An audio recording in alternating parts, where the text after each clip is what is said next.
오늘의 배나 강의 전쟁론 4회를 시작하겠습니다. 안녕하십니까? 네, 안녕하세요. 본격적인 강의에 들어가기 전에 오늘 이춘근 박사님의 취미와 수집품 소개하는 시간 먼저 갖도록 하겠습니다. 이춘근 박사님께서는 이 전쟁론과 관련된 말하자면 피규어, 네. 각종 무기들, 뭐 탱크, 비행기 이런 것들을 수집하시잖아요. 그렇죠. 내가 이제 수집하게 된 계기가 오하이오 대학 가고 전쟁사를 공부하는데 그 교수님 댁에 가봤더니만은 네. 뭐 하여간 없는 게 없더라고. 무기 모델들도 아주 정교하게 만들어가지고 그거를 사진을 찍으면은 마치 실제 사진 찍은 것처럼 네. 그 정교한 것들이 많아요. 그래갖고 그런 것들을 뭐 보고서 교수님이 다 설명을 하는데 참 저게 정말 전문가구나 하는 그런 느낌이 들 정도입니다. 네. 이렇게 예를 들어 조그만 병사를 보더니 이거는 13세기 프랑스 기사라고 그러고 네. 이거는 영국이라고 우리는 뭐 도무지 구분이 안 되는데 그걸 다 구분하더라고요. 그러니까 무기나 그렇죠. 말하자면 이 갑옷을 보고 그렇죠. 바로 나오는 그렇죠. 거군요. 그래서 이 전문가는 저 정도 네. 되는 거구나 하고서 저도 이제 알란 밀렛 교수라는 분인데 그분의 가이드를 받아가지고 그분이 이제 수업할 때 보면은 2차 대전 할 때는 2차 대전 때 무기를 쫙 갖다 놔요. 네. 그 책상 앞에다가 그럼 학생들이 이렇게 쉬는 시간에 만져보기도 하고 한국 전쟁 할 때는 그때 썼던 그 무기라는 게 뭐 탱크를 갖다 놓는 게 아니라 탱크의 모형 네. 똑같은 거를 갖다 놓죠. 그래서 이제 저도 그때부터 이거 취미도 되고 공부도 되고 그래서 수집을 시작을 했습니다. 조금 과장을 보태면은 방 하나 가득 수집품이 그렇죠. 있는 내가 걸로 이제 봤습니다. 탱크 비행기가 한 500개 정도는 될 것 같아요. 네. 그러다 보니까 그리고 이 군인들은 이제 이거 모으는데 이게 전문가들이 많아가지고 이 크기들이 다 있습니다. 네. 이 모델 사이즈가 있는데 이게 이제 16분의 1짜리예요. 그리고 32분의 1짜리, 뭐 35대 1짜리 이렇게 뭐 많습니다. 네. 근데 이제 사람들은 32대 1짜리를 주로 많이 모으고 모으는 사람들이. 그래서 뭐 저도 그런 것들을 잔뜩 갖고 있는 편입니다. 한 1000개 갖고 있습니다. 사람으로는. 언젠가 자그마한 박물관을 하나 만들고 싶다고 하셨습니다. 내가 미니 군사 박물관을 하나 만들어야 되는데 네. 뭐 아직 집이 좁아가지고 지금 뭐 그냥 몇 개만 풀어놓고 유리 장 속에다 놓고서 그냥 보고 있습니다. 그 수많은 수집품들이 하루빨리 햇빛 속으로 나왔으면 좋겠습니다. 하나하나 소개를 좀 해보죠. 네. 요게 이제 비행기 이게 스텔스기인가요? 그렇죠. 이게 아주 스텔스기의 대명사인데 네. 얘가 지금 은퇴했습니다. 미국에서는 이거를 미국이 만든 비행기 중에서 웬만한 건 외국에다 파는데 네. 전혀 팔지 않고 자기만 가지고 있다가 쓰고서 은퇴한 비행기가 얘입니다. 네. 이거 F-117이라고 부르는 그러니까 이름은 나이트 호크 뭡니까 밤의 호크가 이제 밤의 매라는 건데 네. 뭐 이렇게 까만색으로 주로 칠했는데 까만색도 있고 또 다른 색깔도 있어요. 네. 근데 이제 이거는 뭐 몇 대 1인지 이게 좀 이렇게 퀄리티가 높은 건 아닙니다. 그렇지만 네. 모양이 거의 나오는데 이 비행기가 우리나라에도 많이 올 때는 한 20대쯤 와 있습니다. 미국이 이거 최대로 많이 갖고 있을 때 52대까지 갖고 있었는데 52대 중에서 20대가 군산에 와 있었던 적이 있었습니다. 네. 근데 이 비행기는 스텔스니까 적국이 이 비행기가 왔는지를 모르잖아요. 레이더에 안 잡히니까. 네. 그럼 얘가 군산에 와 있으면 날르면 어디를 날겠습니까? 평양 쪽으로 날지 그렇죠. 않겠습니까? 그렇죠. 네. 그겁니다. 저게 이제 평양을 막 날아다니는데 우리가 저기 온 곳이 스텔스니까 뭐 대한민국 구경하러 온 건 아닐 거고 위기 상황이 오는데 북한 상공을 날아다닐 거다라고 우리가 그냥 가정을 하는데 이거를 미국 공군 대위한 사람이 미국 잡지랑 인터뷰를 해가지고 우리가 이제 공개적으로 얘기를 했죠. 각주를 달 수 있게 됐습니다. 네. 우리 미국 비행기들이 스텔스가 평양을 갈 거다라고 이제 이거는 educated guess죠. 이제 공부 우리가 이론을 알고 뭐 성능을 아니까. 근데 드리스콜이라는 이름을 가진 대위 한 사람이 한국에서 근무할 때 뭐에 대해서 한번 얘기해봐라 그랬더니 임프레시브했던 감동적인 장면을 얘기해봐라 그랬더니 뭐 감동적인 장면이라기보다도 독재자의 하늘을 휘젓고 다니던 일이 제일 기억에 남는다. 기억에 남는다. 네. 그러니까 독재자의 하늘을 휘젓고 다니던 일, 그러니까 F-117 이 스텔스기의 조종사가 그렇게 얘기를 한 겁니다. 근데 이 비행기는 이제 이 스텔스기의 특징은 네. 속도가 느려요. 왜냐하면은 속도가 빠를 필요가 없죠. 따라오는 비행기가 없으니까 알아야지 따라오니까. 네. 그래서 이 비행기 속도도 느리고 그리고 참 이거는 뭐 다른 나라한테 절대로 안 팔던 비행기입니다. 근데 지금 이것보다 훨씬 속도가 빠르고 또 스텔스도 이거보다 기능이 더 좋은 F-22라는 비행기가 나오는 바람에 네. 이 비행기는 지금 다 퇴역하고 있습니다. 그러니까 미국이 어느 나라한테 물려주지 않고 그냥 퇴역시킨 그런 아주 그 유명한 비행기죠. 이렇게 밑에서 완전히 삼각형으로 보입니다. 네. 모양이 좀 특이하게 생겼죠. 그렇죠. 생긴 모양도 이런 거 이제 우리가 보면은 그래서 이건 뭐 이렇게 정교한 모델은 아닌데 정교한 모델들은 그 각국의 스파이가 사갑니다. 그래서 이게 어떻게 그 빛을 그 레이더가 가면은 반사를 해가지고 네. 그 반사가 이제 작게 되니까 어떤 거는 또 여기 페인트가 그 레이더를 흡수하기도 하고 그래서 그 점으로 나타나고 안 보이는 거죠. 그러니까 그래서 이제 저런 그 고기술인데 뭐 미국이 저건 제일 앞서는 겁니다. 네. 병사들 피규어도 몇 개 갖고 나오셨고 이거 제가 그 학교에서 그 전쟁 가르칠 때 한번 갖고 왔던 건데 여기 이제 지금 둘넷 여섯 개가 있군요. 네. 6개를 보면은 여기는 이제 인간이 창을 만든 거를 한 8만 년 전 정도로 봅니다. 이제 한 8만 년 전 또는 그 이후에 뭐그 네안데르탈 크로마뇽 뭐 이런 사람들 네. 좀 될 것 같아요.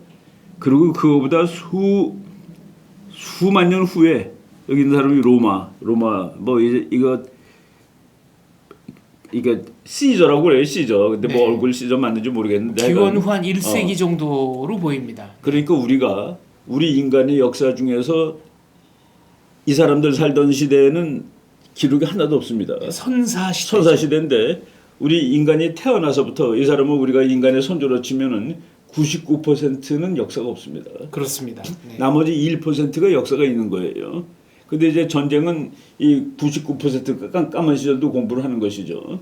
그 원시인 창을 들고 있는데 그 돌창입니다.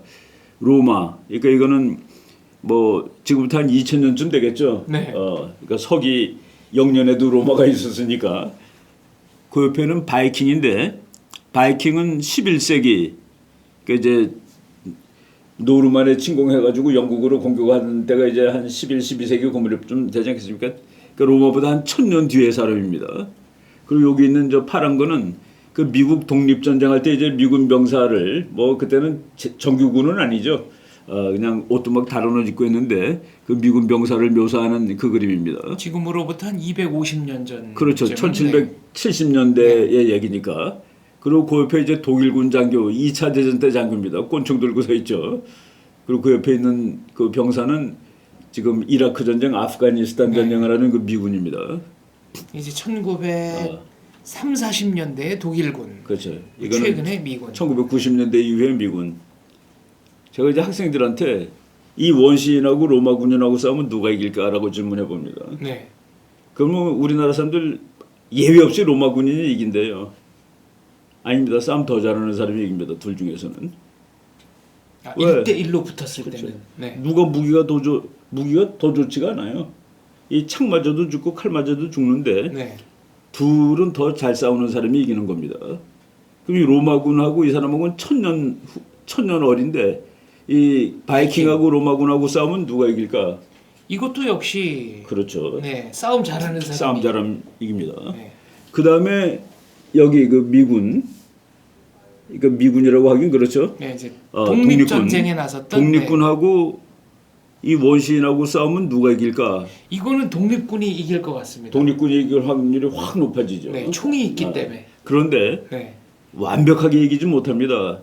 이 창 날아가는 거리하고 총알 날아가는 거리가 별로 그렇게 차이가 나지 않고 그러니까 타격력에서 차이가 나지 않습니다. 네. 그리고 그러니까 이 사람 활은 안 갖고 왔지만은 활을 한 발 쏘는 속도보다 총 한 발 쏘는 속도가 더 늦습니다. 이 당시에는 그렇죠. 화약 장전하고 뭐 화약 장전하고 뭐 그래가지고 네. 그래서 화살만 가지고 있는 팀이 반드시 더 불리하지도 않았다는 그 얘기입니다. 네.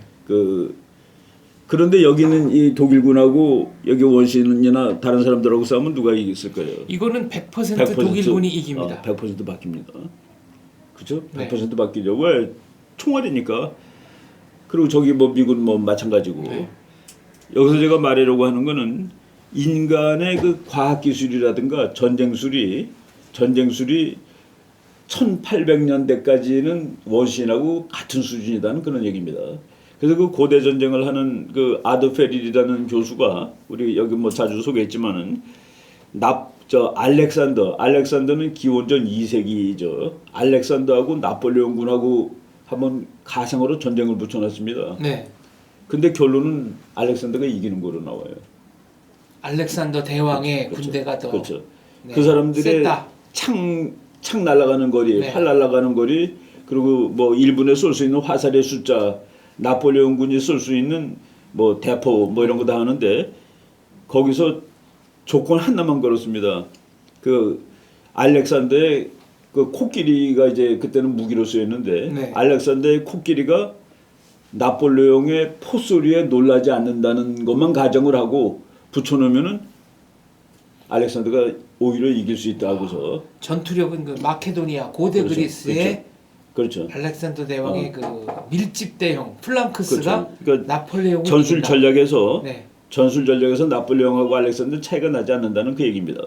그리고 무기는 이쪽은 총이고 대포도 있고 그런데 그것의 그 살상력이 이 알렉산더가 가지고 있는 그 기마병 또는 그 활 궁수 또는 뭐 창병에 비해서 그렇게 탁월하게 앞서지 못했다는 그런 얘기입니다. 네. 그래서 제가 이제 질문을 학생들한테 하는 거가 뭐 일반 학생들한테는 아니고 군인 학생들한테 질문을 해봤습니다. 나폴레옹 군대하고 알렉산더 군대하고 공격 속도가 누가 빨랐겠냐? 나폴레옹 군대가 더 빠르지 않았을까요? 그렇지 않습니까? 아닙니다. 말의 속도가 같잖아요. 나폴레옹이 타고 있던 말하고 나폴레옹이 타고 다니던 말하고 알렉산더가 탄 말하고 속도가 같습니다. 네. 그래서 같은 거예요. 누가 더 빠르지 않고 역사상으로 보면 알렉산더가 더 빠른 거로 나옵니다. 언제부터 빨라졌냐? 기차가 나오고 자동차가 나온 다음에 빨라진 겁니다.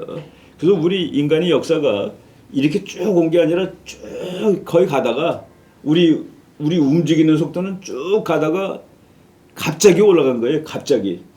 지금 하루에 뭐 지구 한 바퀴도 돌잖아요. 그죠? 네.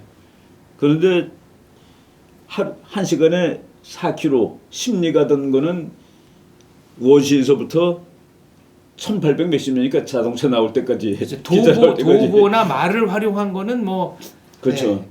그래서 우리가 이런 그 과학 기술이 발달하고 전쟁이 발달하는 것도 최근에 와서의 일이지.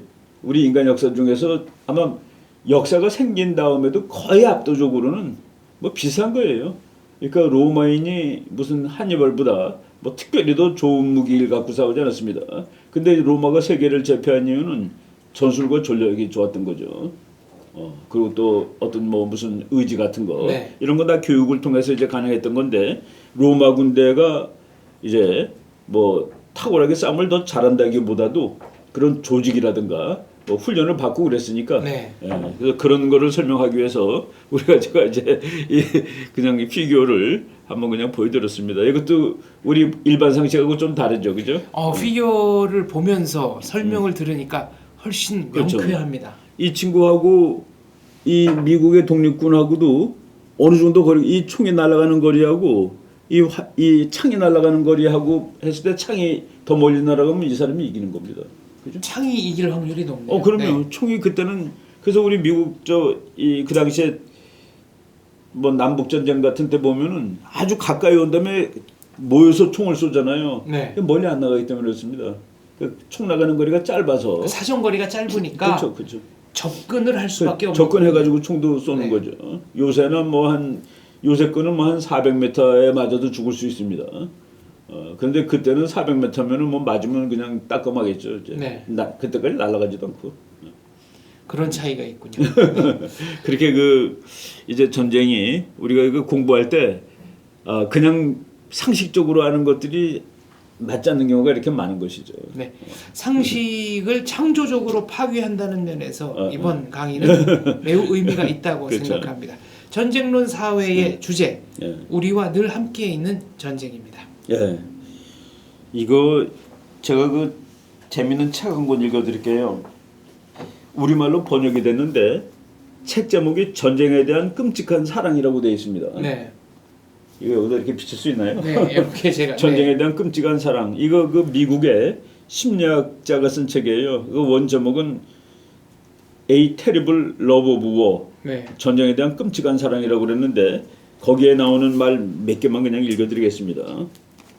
이거 보면은 그 패튼 장군이라는 영화가 있는데 뭐 그 실화의 기본을 둔 영화죠. 2차 대전의 2차 대전 때 미국 네. 영웅인데 네. 전투가 딱 끝난 다음에 이제 들판을 걸리고 있어요. 그런데 거기서 그 장교 한 사람이 총 맞고 죽어가는데 패튼 장군이 그 사람한테 이제 입을 맞춥니다.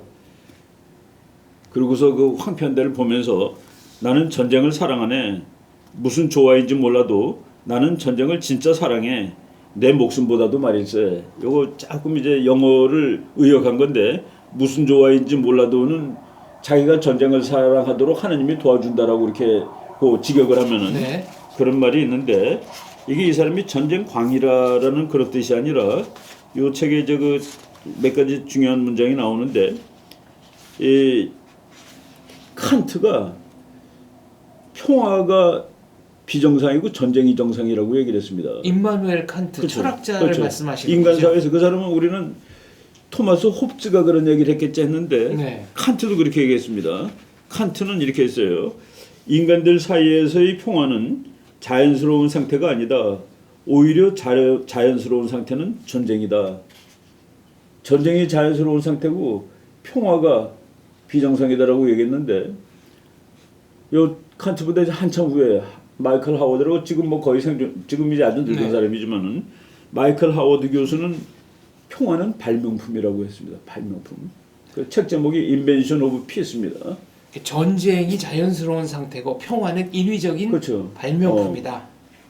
평화가 오히려 더 힘든 거예요. 그러니까 평화가 전쟁보다 이거 이 얘기하면은 참 답답한데 답답하지만은 하여간 뭐 우리도 지금 전쟁이 우리랑 같이 있다는 거를 제가 그 한번 이 서울 시내 사진 보여주면서 보겠습니다.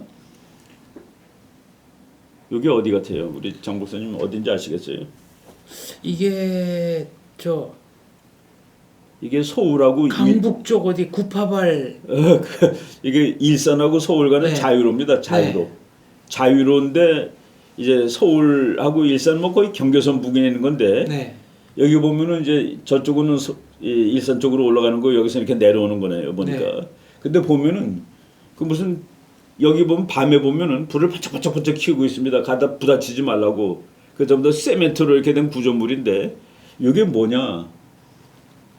이게 저기 북한 탱크가 들어올 때 무너뜨려서 방어벽으로 삼는 그러니까 그 서울 시내 벗어나는 어디에도 그 하여간 못생긴 흉물스럽게 생겼어요.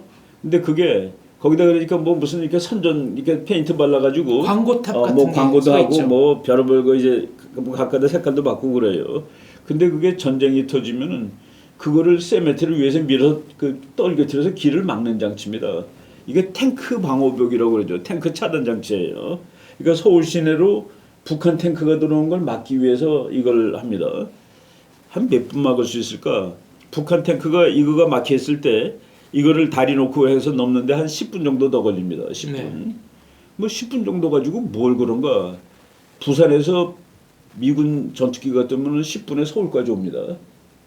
네. 그 완전히 그러니까 그런 그 이 찰나를 가지고서 우리가 이제 그래서 이거 보통 사람들이 이게 뭔가고 잘 모르는데 이게 바로 그 이 전쟁에 대비한 겁니다. 혹시 전쟁 초기 10분은 그야말로 그렇죠. 결정적으로 그렇죠. 중요한 10분에 시간이네요. 그렇죠. 10분 동안에 서울 시내가 북한 탱크가 그냥 굴러서 들어와 가지고 어떻게 될지 모르는 네. 그런 시간이라서 이런 것들이 많고 여기 우리 해화동 지금은 로타리가 없어졌는데 이게 한 70년대 중반까지만 하더라도 그 해화동 로타리 동그랗게 돼 있는데 그 옆에 이제 꽃을 많이 심어놨었습니다. 네. 근데 꽃 심는 그 화단이 세멘트로 이렇게 만들었는데 거기 전부 다 디귿자 모형으로 돼 있었습니다. 이렇게 네. 디귿자 모형이라는 것은 그 기관총을 걸 수 있게 만들어 놓은 거예요. 거기다가. 아, 네. 그래서 이 서울 시내 이 도시 계획 자체가 시가전할 수 있는 그런 모양으로 서울 시내 곳곳에 많습니다. 그거를 모르고 이거 뭐 관심 없으면 전혀 알 수가 없는 거죠. 관심 없으면 그냥 그렇죠? 지나치는 거죠. 근데 네. 보면은 지금은 많이들 치웠어요. 네. 근데 뭐 전쟁 하여간 이 우리가 그냥 쉽게 얘기해서 롯데월드를 만들 때 이걸 져야 되느냐 말아야 되느냐 논쟁한 거가 바로 서울 시내는 전쟁과 함께 있다는 얘기입니다. 아, 제2 롯데월드. 그렇죠. 네. 그거 하면 비행기가 뜨기 나쁘니까 안 된다 하고서 막 논쟁 벌이고 그랬잖아요. 그런 것들이 뭐 많이 있고 이제 그다음 페이지 한번 보겠습니다. 네.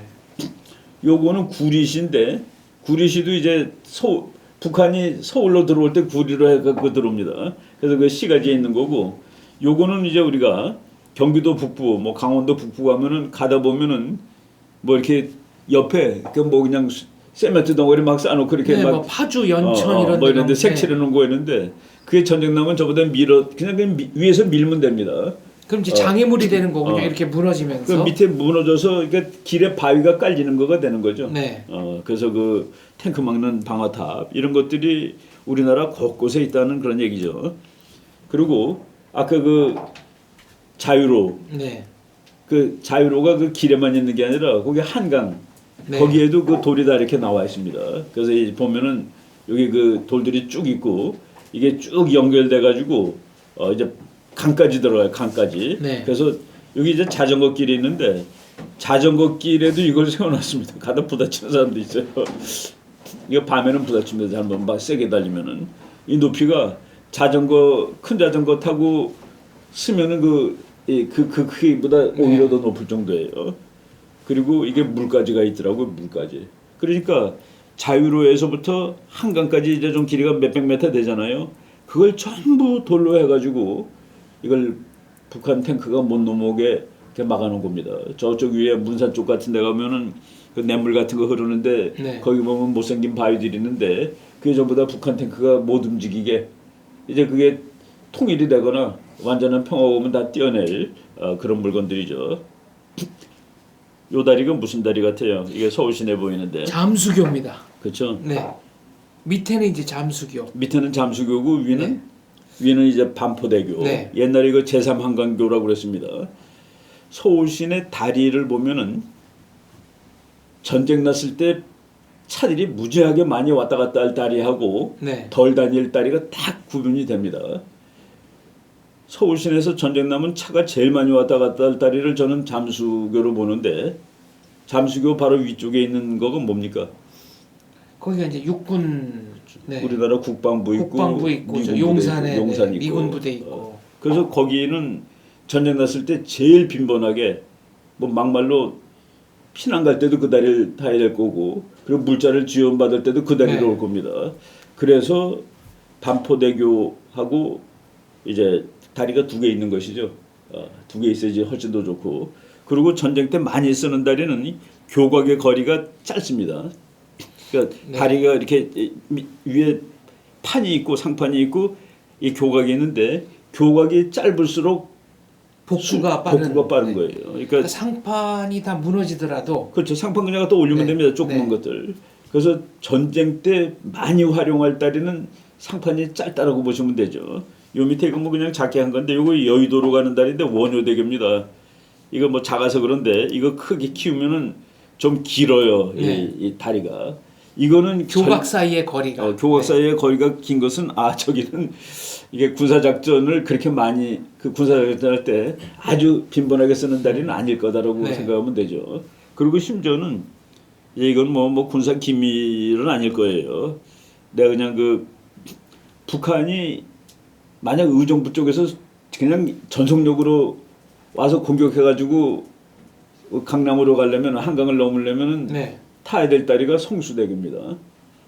그렇죠. 저 위쪽에서 그냥 의정부에서 쭉 와갖고 건너가는 다리가 성수대교인데 그런 데는 우리가 급할 때는 다리를 우리가 부셔야 될 때도 있죠. 네. 부시기 아주 쉬운 다리도 있습니다.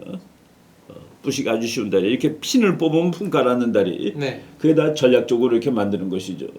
그래서 서울시내 뭐 일부 다리들은 급할 때 부시기도 쉽게 만든 다리도 있고 복구도 쉽고. 네. 그래서 이 서울시내 이 자체가 그냥 다니면 아무것도 아니지만 전부 전략의 도시입니다 여기가. 그러니까 왜 한강의 다리를 예술적으로 아름답게 좀 더 치장하지 않느냐라는 얘기는 전쟁론의 관점에서 보면은 좀 사치스러운 얘기일 수 있겠네요. 또 그럴 수도 있죠. 네. 지금은 이제 그 전쟁이 북한이 그렇게 탱크를 뭐 몇천 대 밀고 오는 그런 전쟁은 아마 아닐 거다라고 했기 때문에 옛날하고는 달라졌습니다만은 70년대 80년대만 하더라도 서울 시내는 이 자체가 전략 도시입니다.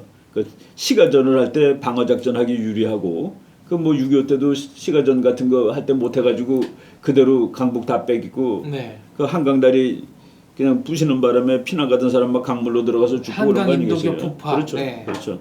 바로 이런 의미에서 그리고 이제 전쟁이 일어날 가능성이 있는 나라들은 다 뭐 이스라엘 같은 데는 모든 시설들이 집이라든가 이런 곳조차도 다 그 전략적으로 만드는 것이죠. 네. 뭐 아름다움이 아니라 그 기능적으로. 그래서 이게 전쟁을 우리가 막기 위해서 평화를 유지하기 위해서 무지하게 애쓰는 겁니다. 이 스스로가. 그러니까 이런 거가 잘 돼 있으면은 전쟁 날 확률이 그만큼 내려가는 거죠. 그러니까 방어가 불비하면은 전쟁 날 확률이 올라가고. 네. 그 평화는 애써서 지키는 거다는 그 얘기입니다. 이거 지금 방금 읽어드린 그 자료대로 평화가 오히려 이게 막 힘들게 하는 거구나. 네. 그러니까 인공적인 것이죠. 가만 놔두면 전쟁이 날 것 같아가지고 바로 이런 우리는 이런 데서 살고 있다 하는 것을 알아야 됩니다. 그리고 9.11이라는 사건은 이거는 이 시대를 그러니까 전쟁이 아주 찐하진 않아요. 찐하진 않는데 항상 늘 그 불안한 그런 시대를 만들어놨는데 그래서 이제 그 이노센스라고 하는 말이 어떻게 번역될지 모르겠는데 인간의 그 순수함이 이날 없어졌습니다. 네. 이 전쟁은 이거는 선전포고도 없어요. 그리고 누가 이겼는지 전지도 모르고 끝났다고 선언도 못해요. 그리고 언제 이 일이 또 일어날지 도무지 알 수 없다는 그 얘기죠. 그러니까 일어날 거라고 대비하고서 준비를 해야 되는데 그게 인간을 무지하게 피곤하게 만드는 거예요. 그러니까 우리나라는 인천공항, 뭐 김포공항 이렇게 통과할 때 옛날에는 우리나라가 미국보다 훨씬 힘들었습니다. 뭐가 더 많았어요. 뭐 이렇게 보자는 것도 많고 뭐 옷도 이렇게 뒤지고 그랬는데 9.11 이후에 미국 공항은 뭐 보통 살벌한 게 아닙니다. 거의 뭐 엑스레이도 찍지 않습니까? 이렇게 올리라고 그 삥 돌리면서 찍는 거예요. 네. 그러니까 뭐가 한 방에 삥 돌아요. 어느 공항이나 다 그랬습니다. 이거 머리 이렇게 손 대고 네. 아예 그림이 그랬어요. 이렇게 하라고. 그리고 신발 다 벗어야 되고 혁대 네. 풀어야 되고 혁대 다 풀고 뭐 신발 속에 뭐 그리고 예를 들어 엄마가 그 애기한테 주는 우유통 그거는 비행기에 갖고 탈 수가 없습니다. 미국 가는 비행기는. 언제 그렇게 됐냐면은 영국에서 액체 폭탄이 발견된 거예요. 비행기 속에서. 그래서 그 100cc 이상짜리는 그게 이제 바로 전쟁이죠. 네. 그러니까 매일 그러면서 그 미국 사람들이 공항 통과할 때 뭐 그러놓고 좀 미안하면 미안하다고 그러면은 뭐라고 얘기합니까? 다 이해한다라고 대답해야죠. 다 이해하고 있어. 그래서 제가 그 무슨 미국 어느 공항인가 혁대를 풀고 그냥 한참 가다 보니까 혁대를 안 찬 거예요. 네. 그래서 거꾸로 가서 혁대를 찾으러 갔더니 정말 그 뱀이 이렇게 걸리는 것처럼 혁대가 10대 걸어놨더라고요. 그러니까 다 잊어먹고 깜빡하고 깜빡하고 가는 깜빡하고 분들이 가다가 많으신 거네요. 깜빡하고 가다가 네. 참 짜증나는 거죠. 한때 그 미국의 공항 검문 검색이 너무 강화가 돼서 미국 시민 중에 반발하는 경우도 없지 않아 있었습니다. 반발하면 체포됩니다. 네. 반발하면 즉각 체포되죠. 뭐 할머니 내가 디트로이트 공항인가 거기서 이제 그 할머니를 이렇게 잡더라고요. 어떤 미국 할머니를. 미국 할머니를. 그래서 왜 좀 미국 할머니를 잡을까 그러는데 그 어떤 테러리스트가 자기 약혼녀의 백에다가 폭탄을 집어넣은 적이 있습니다. 네.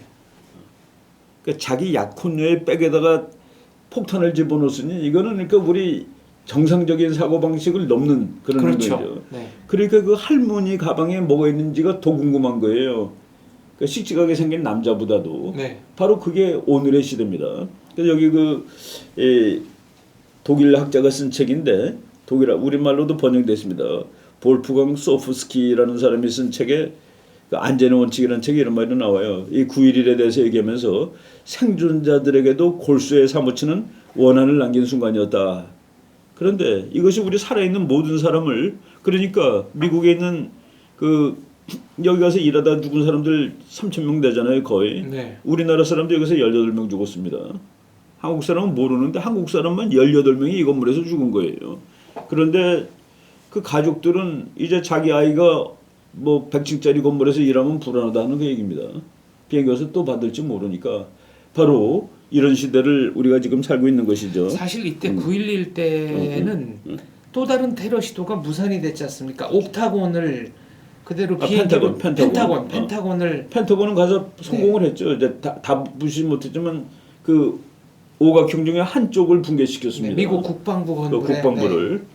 그리고 실패한 거는 그 미국 의사당으로 날라오던 국회의사당과 백악관 쪽으로 날아오던 의사당이든 백악관이든 이제 오던 거가 펜실베니아에서 이제 그러니까 여기 손님들하고 격투가 붙어가지고 비행기가 그냥 그 떨어졌습니다. 그래서 그 추락한 자리에 가 보면은 그 용감한 시민들 해가지고 그 이 기념탑이 있습니다. 지금 펜실베니아에. 그러니까 그 와중에 승객들끼리는 그 테러범을 우리가 제압할 거냐 아니냐 투표를 하고 투표 결과에 따라서 어차피 죽는다 하고서 그래서 이제 그런 경우가 있는데 제가 그 거기 펜실베니아 그러니까 그게 좀 뭐라고 그럴까요? 슈라인처럼 된 거예요. 국가의 그 우리나라 현충원 비슷하게 아주 그 장엄하게 이제 만들어놨습니다. 비행기가 추락한 장소. 그렇죠. 그리고 요것도 이제 그 미국의 존 루이스 게디스라는 아주 유명한 역사학자죠. 냉전사를 쓴 사람인데 이 사람의 책에 이런 말이 나옵니다. 그 9.11을 얘기하면서 마치 우리 모두가 2001년 9월 11일 아침에 방사능이라도 쬐는 것처럼 우리의 심리 구조, 우리 마음의 DNA가 뒤틀려 그 결과는 앞으로 한동안 확실치 않을 것이다. 그러니까 우리가 이제 전쟁이 항상 존재하는 그 시대로 넘어간 거예요. 문명학자들은 2001년 9월 11일부터 21세기가 시작됐다라고 그렇죠. 봅니다. 그래서 그러니까 지금 그러니까 미국 비행기 탈 때 아주 그렇게 뭐 깐깐하게 이걸 하는데 그래도 미국 사람이 농담으로 아유 이건 아무것도 아니래요. 그 이스라엘 비행기는 출발 시간 6시간 전에 나오는 거로 돼 있습니다. 대한민국은 이제 보통 2시간 전이라고 2시간이면 그래도 그냥 급히 가서 탈 수 있죠. 네, 그럼 6시간 전에 와서 뭐를 하나요? 뭐 이렇게 뭐 사사시 다 뒤지는 거죠. 뭐 비행기 밑에서부터 다 뒤지는 거고. 그래서 이스라엘 비행기가 역설적으로 세계에서 제일 안전한 비행기다라는 그런 말도 있을 정도로 그래서 이런 시대를 지금 우리가 살고 있습니다. 그래서 이거 뉴욕에 이 건물 무너진 데에 가서 보니까 이게 뭐 우리나라도 아니고 그런데 그 쌍둥이가 매일 있던 거가 없으니까 기분이 너무 이상한 거예요. 네. 가끔가다 그런 거 느낄 때 있잖아요, 그죠? 그렇죠. 있던 거가 없으면은 마음이 황당한 거. 그래서 지금 미국이 그거를 미국 사람들이 그 마음 황당함을 달래기 위해서 새로 졌습니다. 이 건물이 여기 지금 보이죠? 제일 높은 건물. 제일 높은 건물이 이제 그냥 월드 트레이드 센터예요. 세계 무역 센터인데 이 건물 이름을 그 메모리얼 타워라고도 부르고 그 메모리얼 타워는 이제 기억할 만한 현충탑이에요. 현충탑. 그리고 이제 프리덤 타워라는 것이 이 건물의 이제 공식 명칭입니다. 네. 그리고 이 건물 높이를 1776피트. 그 1피트가 30cm인데 그래서 지난번 거보다 더 높아요.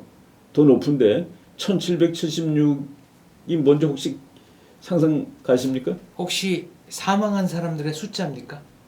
아니에요. 사망한 사람은 이제 2,700 몇십 명이고 1776이 미국 독립선언한 해입니다.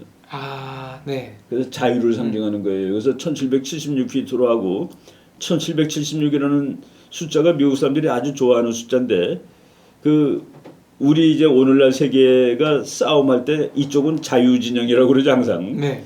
저쪽은 독재 전체주의. 그래서 프리덤하고 딕테이터십의 그건데 그 프리덤의 정치적 프리덤의 그 기원을 1776년 미국의 독립으로 치죠. 그리고 미국 독립 뭐 선언을 한 사람들이 그 책을 읽었을 리는 없는데 경제적 독립선언이 1776년에 나온 그 아담 스미스의 국부론입니다. 국부론. 네.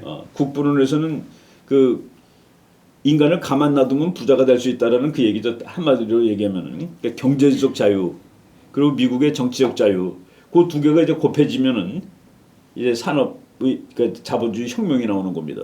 그러니까 미국 독립 이전에 전 세계의 모든 나라들은 정치는 오직 귀족들만 하는 거였습니다. 왕. 네. 그래서 미국이 처음으로 왕이 없는 나라를 만든 거죠. 평민의 나라. 그래서 그거를 독립혁명이라고도 얘기를 하는 겁니다. 물론 이제 영국한테 덤벼들은 거니까. 네. 근데 이거를 1776이라는 게 그 자유를 상징하는 숫자이기 때문에 높이를 그렇게 만들어 놓고 기술적으로 건축공학적으로도 이제는 비행기가 와서 또 받으면은 뚫리되 무너지지 않게 설계를 했습니다. 이것도 보면은 그냥 저 건물을 보는 모든 사람은 9.11이죠. 저거 보면은 그죠? 과거에 이 건물이 세워지기 전에는 그 빈터를 그라운드 제로라고 부르고 그렇죠. 그 무너진 자리. 그 뭐 한 10년 넘어 걸렸죠. 이게 다 완성된 거가 한 1, 2년 됐습니다. 그래서 이거 다 이렇게 상징 줬는데 이것 자체가 보면은 그냥 우울하죠. 우울합니다. 멀리 지나가면서 봐도 그냥 우울하고. 네, 원래는 쌍둥이 빌딩이 쌍둥이 빌딩이 있었는데 곳이니까. 뭐 더 멋있고 그렇지만은 나는 그 뉴욕 지나서 멀리 지나면서 저 건물이 보면은 좀 기분이 그래요. 그래서 그러니까 이 즐겁거나 뭐 이런 기분이 전혀 안 들더라고. 그러니까 우리가 그 지금 그러니까 전쟁 속에서 사는 거죠. 이걸 어떻게 벗어날 방법이 없어요. 그래서 그 이노선스가 깨졌다 이날. 이제는 여객기 타고 가다가도 죽을 수 있겠구나. 비행기가 뭐 추락이 아니라 테러리스트한테 걸리면 다 죽는 거죠. 그 테러리스트 IS가 공격해야 될 나라 명단을 작년에 발표했는데 한국이 딱 들어가 있습니다. 한국이 들어가 있고 자기네가 이제 손봐야 될 나라에. 그래서 이런 시대를 우리가 살고 있다는 그 얘기죠. 그래서 제가 이제 그런 좀 뭐 전쟁은 좋은 건 아니니까 그럼에도 불구하고 우리가 거기서 항상 살고 있다. 네. 제가 이 전쟁에 관한 책을 쓰려고 10몇 년 전에 이제 처음 시작했는데 처음 시작하면서 책을 쓰고 있는 순간에 뭐 전쟁이 몇십 개가 진행되고 있었습니다. 냉전이 끝난 직후인데 아마 지금 세계 도처에서 전쟁이 진행되고 있는 거예요. 네, 진행 중인 뭐 내전, 아니 국가 간의 전쟁, 시리아, 뭐 이라크, IS는 지금 네. 중동은 난리법석이죠. 그래서 그 전쟁이 그러니까 어디에나 전쟁이 이렇게 많이 있다는 그 얘기입니다. 그래서 그거를 일단 그래서 이거를 뭐 연구하는 사람이 많아요. 그 대학에서도 연구하고 군인들도 연구하고 또 개인들도 연구하고 우리가 그랬잖아요. 수학자도 하고 물리학자도 연구하고 정치학도 하고 역사학자도 하고 거의 모든 학문이 전쟁을 연구하고 있다라는 말을 일단 드리겠습니다. 지금 내가 아까 그 아주 슬픈 이야기를 읽은 거 바로 이 책인데 우리가 그 중학교 때인가 고등학교 때 같으다. 헤리클레이토스라는 그 그리스의 철학자가 네. 전쟁은 만물의 아버지라고 그 혹시 기억나세요? 전쟁은 만물의 아버지다라고 얘기한 적이 있습니다. 그리고 패튼 장군 얘기는 내가 아까 조금 읽은 그 장면이고 나는 전쟁을 사랑하네. 하느님이 그렇게 생각하도록 하는 것 같네. 나는 전쟁을 진짜 사랑하지 내 목숨보다도.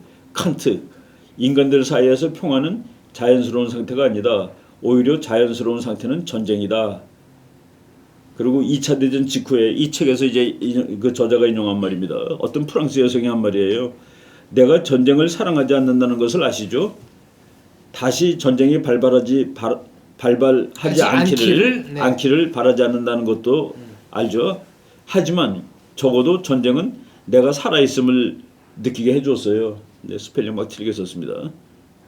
전쟁 싫고 전쟁 다시 원하지도 않지만은 그 전쟁 동안에 자기가 살아있다는 사실을 느끼게 해준 요 힐맨이라는 저자가 그랬습니다. 잠깐 전쟁이 비정상이라고 스펠링 막 틀렸습니다. 나는 전쟁이 매일매일 한순간도 우리에게서 떨어지지 않고 있는 이 현실이 정상이라고 생각하네.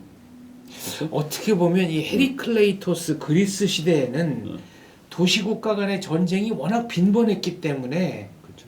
평화라는 게 거의 존재하지 않았던 거 아닙니까? 그래서 이제 그거를 학자들이 정말 그러면 한번 쉬어보자 해가지고 전쟁이 몇 개인지를 쉬어보고 그래요. 네. 그래서 이제 지난 그 역사가 시작된 거를 뭐 기원전 한 3, 4천 년으로 가면 한 5, 6천 년 되잖아요. 그래서 어떤 이 미국의 그 세터데이 타임스라는 그 잡지인데 거기에서 노만 카즌스라는 그러니까 학자라기보다도 그냥 뭐 문필가죠. 그 사람이 지난 인간 역사 한 5천 몇백 년 동안에 전쟁이 14,500개쯤 났을 거다라고 이렇게 얘기를 했습니다. 그래서 인간 역사 그 우리가 기록된 역사 한 5천 년 치면은 뭐 만 몇천 개면은 1년에 두세 개씩은 어디에서 항상 나고 있었다는 그런 얘기가 되죠. 근데 그거를 전쟁을 과학적으로 연구하는 사람들이 그 자기가 연구한 시점에 전쟁이 몇 개 일어났다. 그거를 같은 기준으로 일어났다고 치니까 바로 그 숫자가 또 나옵니다. 네. 그래서 만 수천 개의 전쟁이 있었다는. 그래서 이제 참 뭐 전쟁이 너무 많아요. 여기는 이제 이 책에 인용된 겁니다. 네. 역사시대 5,600년 동안 기록된 전쟁은 총 14,600건이다. 해마다 2회의 전쟁이 터졌다는 뜻이다. 우리가 배웠듯이 역사의 운명은 궁극적으로 전투에 의해 좌우되며 그 전투의 결과는 보이지 않는 천재들, 지도자들 그리고 영웅들이 주도한다. 어떻습니까? 예, 전쟁이 생각보다 인류 생활과 아주 밀접한 거리 안에 그러니까 우리 역사 공부할 땐 전쟁서 공부하는 거예요. 우리나라 역사에서도 보면은 뭐 고구려하고 당나라 전쟁, 뭐 계백장군 무슨 전쟁, 뭐 화랑 뭐 그리고 병조호란, 임진왜란 뭐 이게 우리가 역사 공부하면 다 그것만 나오잖아요. 그죠? 네.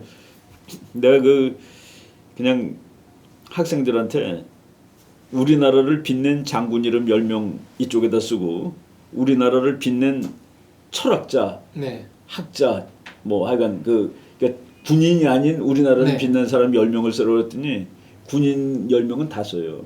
웬만한 학생들이 씁니다. 그런데 우리나라를 빛낸 군인이 아닌 위대한 사람들 쓰려면 못 써요. 이게 얼핏 들어오는 거는 다 장군들이네요. 뭐 강감찬, 그렇죠. 이순신. 우리나라 학생들한테 이 나라를 빛낸 사람 10명, 군인 10명, 민간인 10명 쓰라면 민간인 10명 못 씁니다. 그냥 뭐 계백장군, 강감찬 장군, 뭐 이순신, 을지문덕 네. 이건 좌학에서 10개 나와요. 근데 민간인 10개 왜 장 박사님도 민간인 10명 쓰려면 한참 걸릴 거래요. 무슨 뭐 퇴계 이황, 뭐 율곡 이 원효대사, 뭐 사명당. 설총 뭐 예. 설총까지 나가면 이건 완전히 네. 공부 많이 한 사람 얘기지. 예, 그래서 이 말이 맞냐 틀리느냐 이건 제가 만든 겁니다. 이 주제를 논하기 위해 멀리 갈 필요가 없다. 살수대첩에서 고구려가 졌다면 네. 우리 중국이죠. 지금 대한민국은 중화인민공화국의 고구려 그렇죠. 성이겠죠. 한산도 대첩에서 이순신 장군이 졌다면 그때는 일본과 명나라 사이에 그렇죠. 이 한반도를 분할하는 협상이 진행되고 있었으니까. 네. 아마 일본 됐을 겁니다. 일본. 네. 그러니까 조선이 1910년이 아니라 1590년대에 멸망했을 가능성이 있죠. 2차 대전에서 일본이 이겼다면 그러면 뭐 태평양 일대가 다 지금 일본 영토겠죠. 한국이 일본 돼 있을 네. 겁니다. 아마도. 요새 미국에서 이제 역사 공부하는 사람들이 알터너티브 히스토리라고 그래가지고 대체 역사 소설, 대체 역사 뭐 연구. 이제 학자들이 합니다. 근데 네. 그걸 해보면은 역사를 분석하는 기술이 늡니다. 그러니까 일본이 진주만을 공격하지 않았다고 가설하고 그 다음에 역사를 막 만들어 보는 거예요. 네. 그럼 이제 인간의 역사 진행 방향 같은 거를 이제 논리적으로 생각해 보는 것이죠. 내가 우리 시험에 그게 한번 나왔었습니다. 일본이 진주만을 공격하지 않았다면 그럼 지금 한반도와 만주는 일본 땅이었을 가능성이 엄청나게 높죠. 높죠. 엄청나게 높습니다. 학술적으로 분석하면 그렇습니다. 그렇죠. 네. 미국을 공격하지 않았으면 미국은 일본하고는 전쟁을 안 했을 거고 일본의 어느 정도 이 통치권을 인정을 했을 겁니다. 네. 그럼 일본이 중국 땅의 상당 부분을 자기가 차지하고 있고 뭐 엄청나게 큰 그런 나라가 돼 있겠죠. 한국 전쟁에서 북한이 승리했다면 지금 뭐 다 그냥 북한이 돼 있는 거죠. 그거예요. 네. 바로 그래서 우리나라가 야 전쟁이 무슨 역사를 이거 아니죠, 그죠? 전쟁이 역사를 데피니션을 내리는 겁니다. 그 전쟁에서 이긴 사람. 그래서 우리가 참 광화문에다가 이순신 장군 동상을 새겨놓고 참 우리가 그 숙모를 하는 이유가 이게 지금 한국이 지금 남아있게 된 결정적인 순간에 이것을 남아있게 할 수 있는 한 결정적 사람이다. 역할, 공헌을 그렇죠. 한 분이기 그렇죠. 때문에. 그래서 요 옆에 있는 책은 에드워드 크리시라고 아주 유명한 사람이에요. 네. 세계를 뒤바꿔 놓은 15개의 15개의 전쟁. 전투라고 되어 있습니다. The 15 Decisive Battles of the World 해가지고 마라톤서부터 워털루. 그러니까 이제 주로 서양 거를 했는데 뭐 마라톤, 워털루 이게 전부 거기서 우리가 생각했던 결과랑 다른 결과가 나왔다면 그 다음 역사는 다 달라지는 것이죠. 즉 우리의 그 역사의 운명이 궁극적으로 전투에 의해서 좌우되었고 그 전투의 결과는 보이지 않는 천재, 지도자, 영웅들이 주도했다. 마라톤에서 그리스가 패했다면 오늘날의 유럽 문명 유럽 문명은 자체가 없는 거죠. 없는 거고 그렇죠. 워털루에서 나폴레옹군이 승리했다고 하면 지금 유럽 전체가 이제 프랑스죠. 프랑스가 되는 거죠.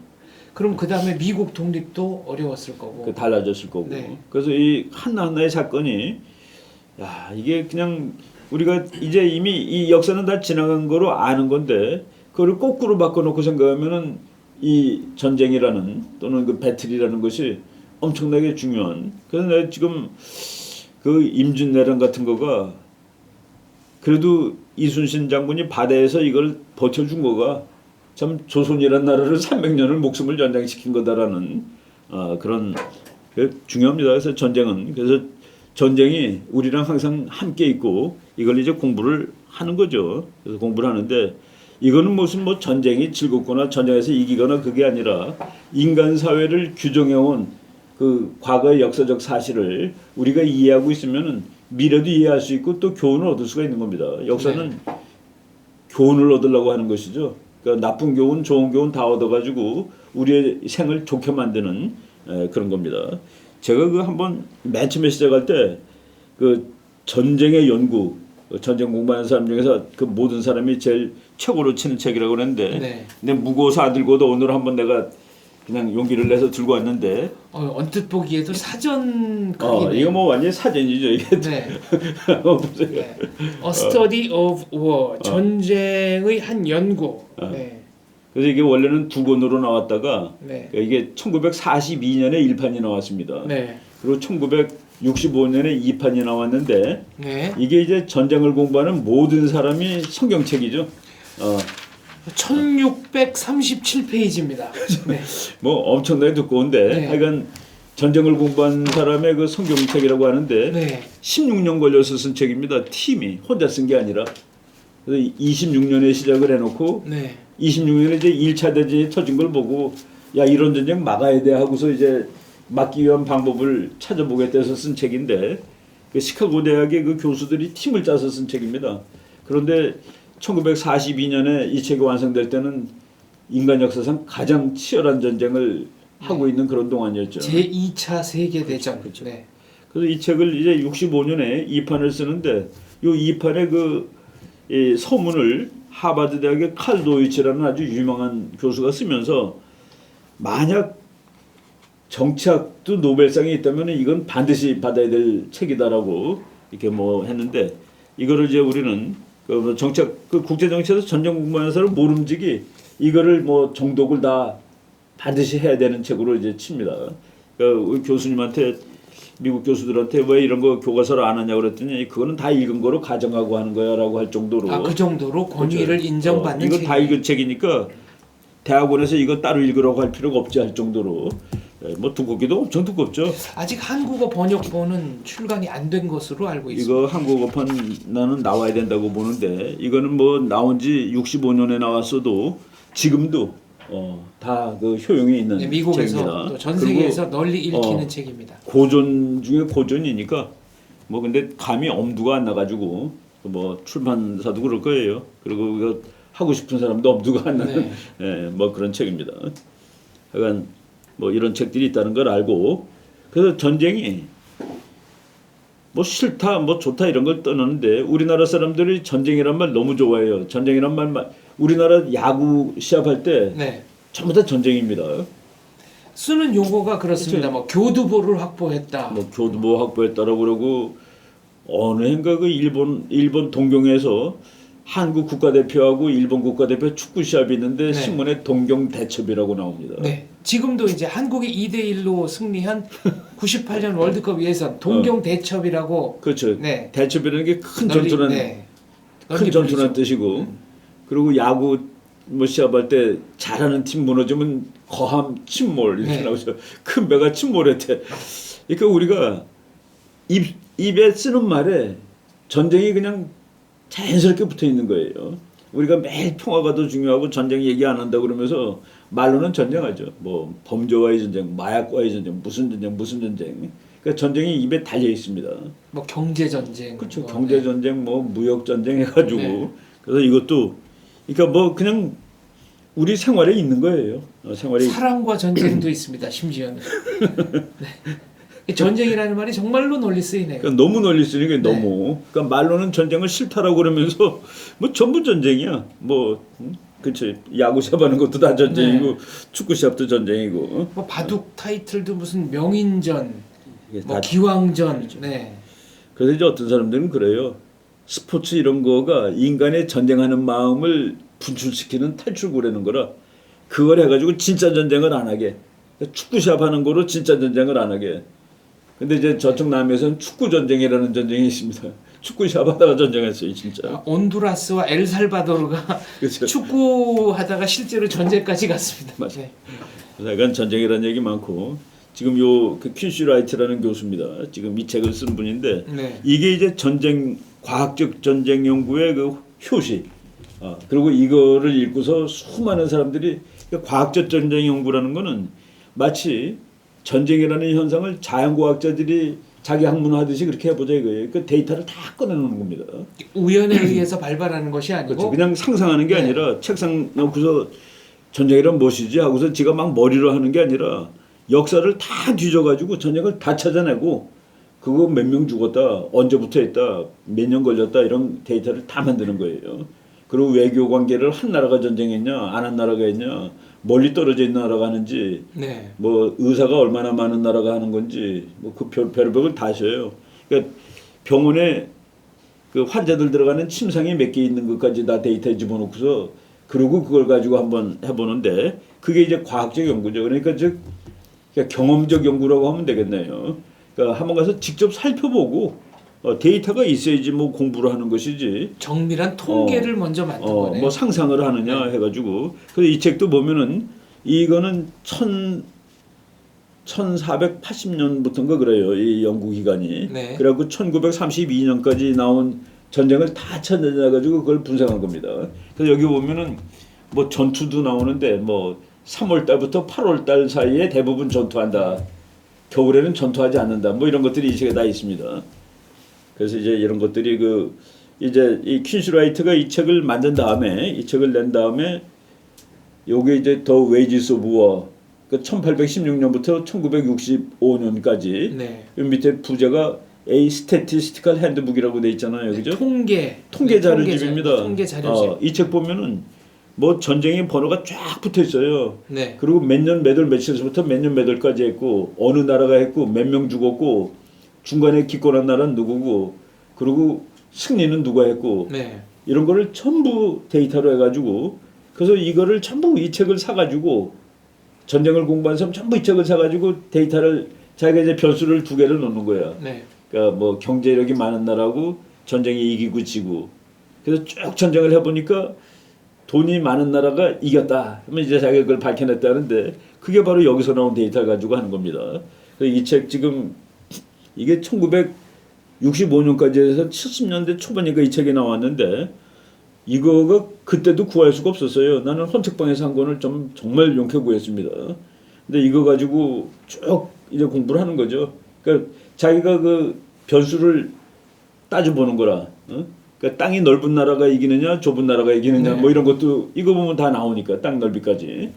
그리고 인구가 많은 나라가 이길까 적은 나라가 이길까 뭐 이런 것도 다 나오고. 그래서 그 전쟁을 그러니까 뭐 컴퓨터에 집어넣고 막 돌려보는 겁니다. 그리고 70년대, 80년대는 그 사회과학도 전부 다 이제 컴퓨터 그거로 했잖아요. 네. 뭐 SPSS라는 그 프로그램 만들어 가지고 자연과학에서 쓰는 통계학적인 방법론을 많이 많이 채용하기 인용을 했죠. 시작했습니다. 그난 맨 처음에 미국 가니까 뭐 수학하고 통계학 가르쳤는데 이걸 뭐하러 하는지 맨 처음에 네. 몰랐는데 그 변수를 놓고 상관관계 만들어 보고 막 그러는 겁니다. 그래서 이것 때문에 이거를 가지고 박사 받은 사람이 아마 수백 명은 될 거예요. 이 책을 기본으로 해서 이걸 네. 여기 있는 자료로 그래서 이게 65년까지 자료다가 그 다음에 이제 여기 2판이 1980년대까지로 연결됐습니다. 네. 1816년 나폴레옹 전쟁 끝난 다음에서부터 앞에 있는 건 65년까지 했고 네. 요거는 80년까지 드렸는데 Resolute to Arms 제목을 이제 요건 Wages of War에서 네. 그러니까 전쟁의 수행 이거는 무기의 호소 그런 뜻이가 되겠죠. 그래서 여기는 International and Civil Wars 국제전과 내전. 내전이 이제 네. 갑자기 더 많아진 거예요. 그러니까 2차 대전 직후에는 강대국끼리 전쟁을 안 하는데 뭐 민족해방 전쟁이라는 조금 다른 종류의 전쟁이 네. 엄청나게 많아졌거든요. 그래서 이 프로그램에서 이거 미시간 대학에서 이제 나온 프로그램인데 내란을 또 이제 내란 데이터를 다 갖다 집어넣은 것이죠. 요거 이제 80년까지 데이터를 집어넣은 겁니다. 그리고 지금 현재 2007년까지 나와 있는데 요게 이제 지금까지 나와 있는 증보판이군요. 그 책으로 네. 나와 있는 버전입니다. 이게 네. 인터넷 들어가 보면은 그 이후에 나온 것들이 자꾸 업데이트를 시키는데 이제는 Resolute to War 전쟁의 호소 해가지고 요 맨 처음에 했던 사람이 데이비드 싱거 교수인데 그 사람은 이미 뭐 지금 이제 뭐 작고하시고 그래서 여기는 그 다른 사람이 만든 책입니다. 제자들이 하는 거죠. 2007년까지 저도 이 자료를 보면은 또 2007년까지 일어난 전쟁의 그 뭐 모든 데이터가 이 책에 다 들어가 있습니다. 그 옛날 거는 한 권에 뭐 300불도 하고 그래요. 구하기 아주 힘들어가지고 이런 지금 일들을 하는데 이게 이제 과학적 그러니까 전쟁을 한번 그 다 해놓고서 보면은 몇 명 죽었다도 다 나오고 그죠? 그 각 전쟁마다 그 사람 전사자가 네. 나오니까 그리고 또는 뭐 그러니까 여러 가지 변수를 다 이제 찾아낼 수 있는 거예요. 그래서 이거를 가지고 뭐 각 대학 교수들이 다 논문을 쓰고 또 전번에 우리가 얘기했죠. 1000명 이상 전사자가 난 것을 전쟁으로 이 책이 전쟁 자료집인데 그러니까 1000명 이상 전사자가 난 것만 그 자료집에 들어가 있는 겁니다. 그래서 이렇게 그 자료집을 만들었고 그거를 기본으로 해서 이제 학자들이 연구를 하는 거예요. 이 연구가 네. 오늘날 미국의 과학적 연구 전쟁이 체계적으로 기술되기 이전에 전쟁은 올바르게 이해되어질 수 없다. 그러니까 체계적인 데이터, 그렇죠. 과학적인 데이터를 먼저 다 뽑아내는 것이 그렇죠. 심화 연구를 위한 선결 과제다 이런 그렇죠. 얘기네요. 그러니까 과학적 접근이라는 거가 바로 데이터를 먼저 주는 겁니다. 근데 데이터는 디스크립션, 그러니까 그려주는 거죠. 네. 우리가 뭐 예를 들어서 야 경복궁 어떻게 생겼냐 그러면은 사진 찍어서 보여주는 게 최고입니다. 그 사진을 찍어서 보여주는 거는 사회과학에서는 힘들지만은 그래도 거의 비슷하게 한번 묘사를 해보자. 네. 그 묘사를 해놓고서 이제 그 뭐 또 이거는 무슨 건물이 아니라 그 행동이니까 그 변수에 따라서 어떻게 행동이 바뀌어지는지 그거 보면은 전쟁 제일 많이 하는 나라 딱 볼 수 있잖아요, 그죠? 네. 쉬지 않고 싸움에 끼는 나라가 있고 싸움 거의 안 하는 나라 있고 그 싸움을 제일 많이 하는 나라는 무슨 이유 때문에 많이 할까? 네. 그 이유를 밝히기 전에 저 나라는 군인이 많구나, 돈이 많구나, 뭐 이런 거를 밝혀낼 수 있는 겁니다. 그래서 이제 이런 뭐 전쟁 연구가 네. 시작돼가지고 지금 뭐 하여간 국제 정치의 절반은 사실은 전쟁 연구죠. 네. 그것들을 뭐 공부하고 있습니다. 알겠습니다. 이충근의 배나 강의 전쟁론 네 번째 시간이었는데요. 이번 시간에 저희는 전쟁은 우리와 함께 있다라는 주제로 얘기를 나눴고요. 전쟁을 공부하는 사람들 그리고 전쟁 연구에 관한 기념비적인 책들 소개를 했습니다. 예. 마무리 발언 부탁드립니다. 예, 뭐 이제 우리가 그 전쟁이 왜 나느냐를 이제 이 말을 하는 건데 그거 하기 전에 그냥 인트로덕션입니다. 지금 네. 오늘이 넷째 시간인데 대학으로 치면은 두 번째 주에 그러니까 두째 첫 시간에 시간, 네. 그 보통 이제 3시간 하는데 두째 시간에 첫 시간을 네. 한 거라고 보시면 될 것 같아요. 제가 이제 책 같은 거를 뭐 겨우 한두 권 소개했지만은 이거 책으로 쓸 때는 그래도 우리가 원천적으로 기초적으로 읽어야 될 책 뭐 이런 것들을 좀 더 많이 소개하도록 하겠습니다. 알겠습니다. 저희는 배나 강의 5번째 시간에서 다시 찾아뵙겠습니다. 감사합니다.